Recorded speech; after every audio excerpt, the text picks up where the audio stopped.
തിരൂർ നഗരസഭയിലെ മുഴുവൻ കൗൺസിലർമാർക്കും തിരൂർ ഫാമിലി വെഡ്ഡിംഗ് സെന്റർ സ്വീകരണം നൽകി. തിരൂർ നഗരസഭയിലേക്ക് പുതുതായി തെരഞ്ഞെടുക്കപ്പെട്ട chairman Keezhadathil Ibrahim Haji, vice chairperson Sindhumol Mangalassery എന്നിവർക്കും മറ്റു മുഴുവൻ കൗൺസിലർമാർക്കും ഫാമിലി സെന്റർ തിരൂർ സ്വീകരണം നൽകി.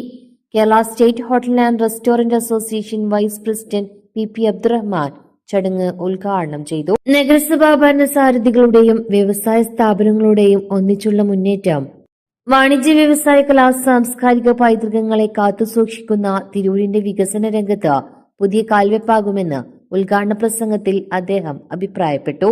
ബിസിനസ് രംഗത്ത് വളരെ പിറകോട്ട് പോകുമ്പോൾ ഞങ്ങളൊക്കെ വളരെ ആശങ്കയോടെ ഇരിക്കുകയായിരുന്നു. പലരും പ്രത്യേകിച്ച് ഈ ടെക്സ്റ്റൈൽസ് രംഗമൊക്കെ വളരെ പിറകോട്ട് പോയപ്പോൾ പലരും കോട്ടക്കൽ എന്ന് പറഞ്ഞൊരു കാലത്ത് ഞങ്ങളെപ്പോലുള്ളവരൊക്കെ വളരെ ആശങ്കയിലിരിക്കുന്ന കാലത്താണ് ഫാമിലിയുടെ വരവ്.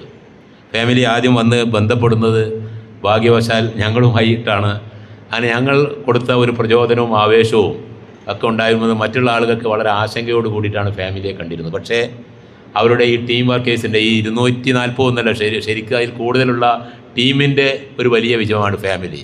അതായത് ഇതിൻ്റെ MD-യുടെയോ ചെയർമാൻ്റെയോ അല്ല, അവരുടെ പ്രാർത്ഥന 290 ഒരു കേരളത്തിൽ നമ്മുടെ മലപ്പുറത്ത് തിരൂരിൽ ഏറ്റവും കൂടുതൽ ആളുകൾക്ക് തൊഴിൽ കൊടുക്കുന്ന ഒരു മേഖലയാണ് ഫാമിലി വെഡ്ഡിംഗ് സെൻറ്റർ.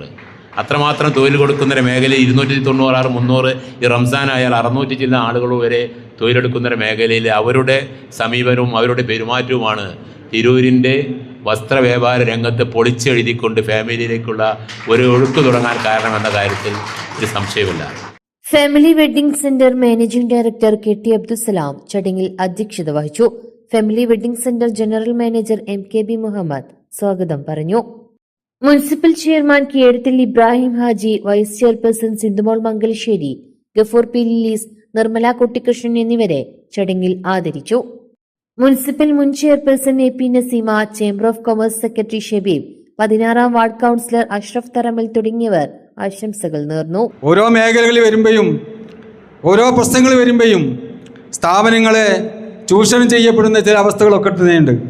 അത്തരം അവസ്ഥകളിൽ നിന്ന് കച്ചവടക്കാരെ രക്ഷിക്കാനും കച്ചവടക്കാർക്ക് വേണ്ടിയുള്ള സപ്പോർട്ട് ചെയ്യാനും അങ്ങനെ തിരൂരിൻ്റെ വാണിജ്യ വ്യവസായ മേഖലയ്ക്ക് ഊർജ്ജം നകരുവാനും ഈ പരിപാടിക്ക് അല്ലെങ്കിൽ ഈ ഒരു പുതിയ ഭരണസാധ്യതകൾക്ക് സാധിക്കട്ടെ എന്നുകൂടി ഞാനിവിടെ ഓർമ്മപ്പെടുത്തുകയാൽ നല്ല മാറ്റം തിരൂരിൽ 5 വർഷം കൊണ്ട് സാധിച്ചു എന്നാണ് എനിക്ക് പറയാൻ കഴിയുന്നത്.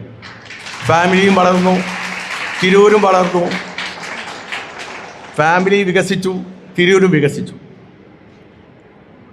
ഇപ്പോൾ മലപ്പുറം ജില്ലയിൽ നിന്നല്ല, പാലക്കാട് ജില്ലയിൽ നിന്നും തൃശ്ശൂർ ജില്ലയിൽ നിന്നും വിവാഹ ആവശ്യങ്ങൾക്കായി തിരൂരിലെത്തുന്ന അവസ്ഥയിലേക്ക് മാറ്റിയെടുക്കാൻ ഒരു പരിധിവരെ ഫാമിലിക്കും സാധിച്ചിട്ടുണ്ട് എന്നാണ് ഞാൻ പറയുന്നത്.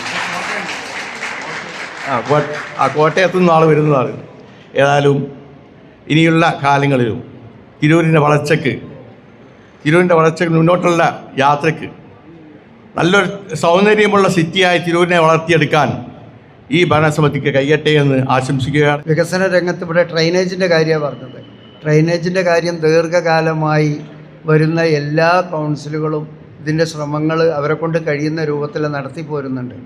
ഇനിയും കാരണം എൻ്റെ ഒരു സങ്കല്പം എന്ന് പറയുന്നത് തിരൂരിൻ്റെ ഈ ഡ്രെയിനേജ് സംവിധാനം, ഒരു treatment plant, master treatment plant നിർമ്മിച്ചു, അതിൽ നിന്നും വെള്ളം ശുദ്ധീകരിച്ചു ആ വെള്ളത്തെ പുഴയിലേക്ക് ഒഴുക്കി വിടുന്ന ഒരു സംവിധാനം ദീർഘകാലമായി ഞാൻ ആലോചിക്കുന്നൊരു സംവിധാനമാണ്.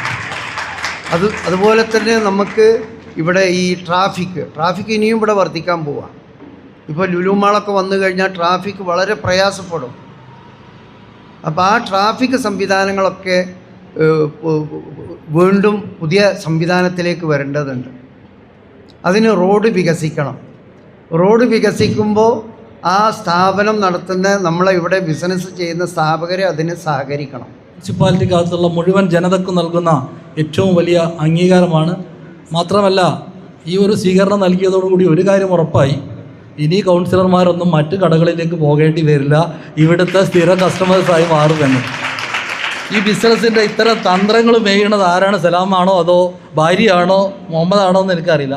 എന്തായാലും തിരൂരിൽ ഫാമിലി വന്നതിന് ശേഷം പരിപൂർണമായിക്കൊണ്ടും തിരൂരിൻ്റെ ഓരോ പരിപാടിയിലും നേരത്തെ ചെയർപേഴ്സൺ സൂചിപ്പിച്ചതുപോലെ ഓരോ പരിപാടിയിലും ജനപക്ഷത്ത് നിന്നുകൊണ്ടുള്ള കാര്യങ്ങൾ ചെയ്യുന്നതിന് വേണ്ടി ഫാമിലിക്ക് സാധിച്ചിട്ടുണ്ട്. അതോടൊപ്പം തന്നെ അവരുടെ ഒരു വേദന എന്നുള്ള നിലയിൽ മുഹമ്മദ് സൂചിപ്പിച്ചു. കച്ചവടക്കാർ അനുഭവിക്കുന്ന പ്രയാസങ്ങളിൽ ഒരു പക്ഷേ ചിലപ്പോൾ നമ്മളെപ്പോലുള്ള രാഷ്ട്രീയക്കാർ കൂടി അവരെ പ്രയാസപ്പെടുത്തുന്ന രൂപത്തിലുള്ള ചില പ്രവൃത്തികൾ ഈ ഫാമിലിക്കടക്കം നേരത്തെ അനുഭവിക്കേണ്ടി വന്നിട്ടുണ്ട് എന്നുള്ള യാഥാർത്ഥ്യം എൻ്റെ മുന്നിലുണ്ട്. ഒരു പൊതുപ്രവർത്തകർ എന്നുള്ള നിലയിൽ നമ്മുടെ മുന്നിൽ നിന്നോ രാഷ്ട്രീയ നേതാക്കന്മാരുടെ മുന്നിൽ നിന്നോ അത്തരത്തിൽ കച്ചവടക്കാരെ ഭീഷണിപ്പെടുത്തുകയും പ്രയാസപ്പെടുത്തുകയും ചെയ്യുന്ന നിലയിലേക്ക് മാറരുത്. നിയമപരമായിട്ടും ന്യായമായിട്ടും അവരുടെ സംരംഭങ്ങൾ മുന്നോട്ട് കൊണ്ടുപോകാൻ ജനപ്രതിനിധികൾ എന്നുള്ള നിലയിൽ, രാഷ്ട്രീയ നേതാക്കന്മാർ എന്നുള്ള നിലയിൽ പരിപൂർണമായിട്ടും സത്യസന്ധമായും നീതിയുക്തമായിക്കൊണ്ടും അവരോട് സഹകരിക്കണം.